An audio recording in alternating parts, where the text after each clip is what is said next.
श्री राधे राधे। आपका स्वागत है मेरे इस YouTube चैनल डिवाइन हिंदी कहानियों में। आज मैं आपको कार्तिक मास में सुने जाने वाले पंचपीगन या पंचभिमुख की कहानी सुनाऊंगी, जो कार्तिक मास के अंत के 5 दिनों में सुनी जाती है। ये कहानी किसी गांव में एक साहूकार था और उसका एक बेटा व बहू भी थे। बहू कार्तिक माह में रोज सवेरे उठकर गंगा स्नान के लिए जाती थी। सुबह जल्दी जाते समय वह किसी भी पराये पुरुष का मुंह नहीं देखती थी। एक राजा का बेटा भी सुबह सवेरे गंगा स्नान के लिए जाता था। वह हैरान होता कि मैं इतनी जल्दी उठकर आता हूँ स्नान के लिए, लेकिन कोई है जो मुझसे भी जल्दी उठकर नहा लेता है। कार्तिक माह के 5 दिन बचे थे कि एक दिन साहूकार की बहू तो स्नान करके वापस जा रही थी। उस समय राजा का बेटा स्नान के लिए आ रहा था। आवाज सुनकर वह जल्दी जल्दी जाने लगी, लेकिन जल्दीबाजी में उसकी माला मोजड़ी छूट गई। राजा के बेटे ने उसकी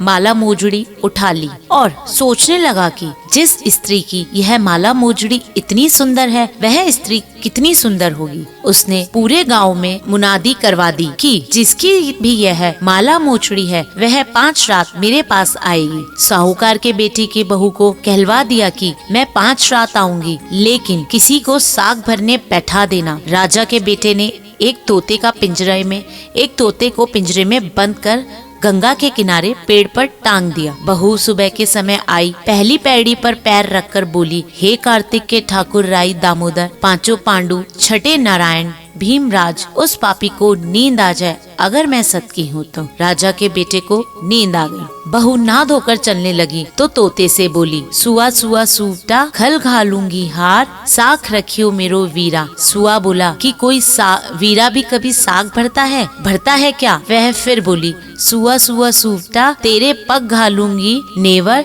साग भरियो मेरे देवर। सुआ ने कहा, ठीक है भाभी, मैं तेरी साख रखूंगा। वह तो कहकर चली गई। राजा का बेटा हड़बड़ाहट में उठा और सुआ से पूछा, सुआ आई थी क्या? वह कैसी थी? सुआ बोला, आभा सी बिजली, होली सी झल, केले सी कामनी, गुलाब का सा रंग। अगले दिन राजा के बेटे ने सोचा कि आज मैं अपनी उंगली को चीर कर बैठ जाऊंगा तो मुझे नींद नहीं आएगी। अगले दिन राजा उंगली चीर कर बैठ गया। वह आई और भगवान को उसी तरह प्रार्थना करने लगी और राजकुमार को फिर नींद आ गई।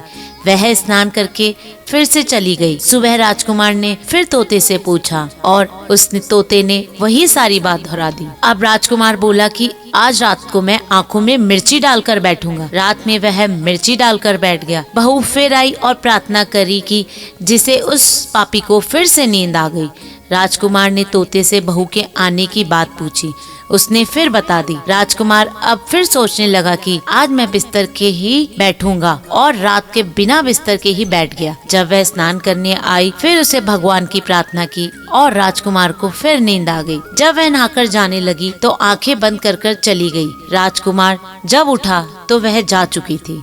राजकुमार फिर सोच में पड़ गया और सोचने लगा कि आज तो अंगीठी जलाकर बैठूंगा, जिससे कि नींद नहीं आएगी। फिर वह रात को अंगीठी रखकर बैठ गया। साहूकार की बहू आई और वह भगवान से प्रार्थना करने लगी, आपने 4 रात तो निकाल दी, अब यह रात भी निकाल दो।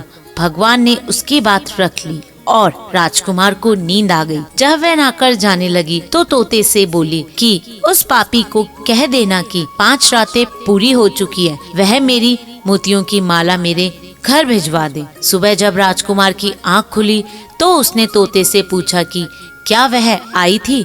तो तोते ने कहा, हाँ वह आई थी और उसने अपनी माला मोचड़ी मंगवाई है। यह सुनकर राजा सोचने लगा कि वह तो सच्ची थी, तभी तो भगवान ने उसका सत रखा। और कुछ समय के बाद राजकुमार को कोढ़ हो गया। राजा ने ब्राह्मण को बुलाकर पूछा कि मेरे बेटे का शरीर क्यों जल रहा है? ब्राह्मण ने विस्तार से सारी बात राजा को बतलाई कि इसने किसी पराई स्त्री पे पाप धरा है। ब्राह्मण ने कहा, इसकी पवित्रता स्त्री की बुरी नजर डाली है, इसलिए इसकी इस रोग से पीड़ित हुआ है। राजा ने कहा कि यह ठीक होने का उपाय बताओ। तो ब्राह्मण ने कहा, उस साहूकार की बहू को धर्म की बहन बनाए और उसके नहाए हुए जल से स्नान करे, तब यह ठीक हो सकता है। राजा साहूकार की बहू के पास माला लेकर पहुंचा। साहूकार के घर गया और बोला कि यह माला आपकी पुत्र वधू की है, इसे ले लो और आपकी बहू के नहाए हुए जल से मेरे बेटे को नहला दे। साहूकार बोला कि वह तो किसी पराये पुरुष का मुंह नहीं देखती, आप उस नाली के नीचे बैठा दीजिए, जब वह नहाएंगी तो ऊपर उसके ऊपर नहाया हुआ जल गिर जाएगा और आपका पुत्र नहा लेगा। राजकुमार ने ऐसा ही किया और कुछ समय बाद उसकी शरीर चंदन सा हो गया। हे पंचविमुख देवता, जैसे आपने उस साहूकार की पुत्र वधू का सत रखा, वैसे सबका रखना। जय जय श्री राधे। धन्यवाद। अगर आपको मेरी ये कहानी पसंद आए तो कमेंट बॉक्स में कमेंट जरूर करें और मेरे इस चैनल को लाइक, सब्सक्राइब तथा शेयर करना ना भूलें।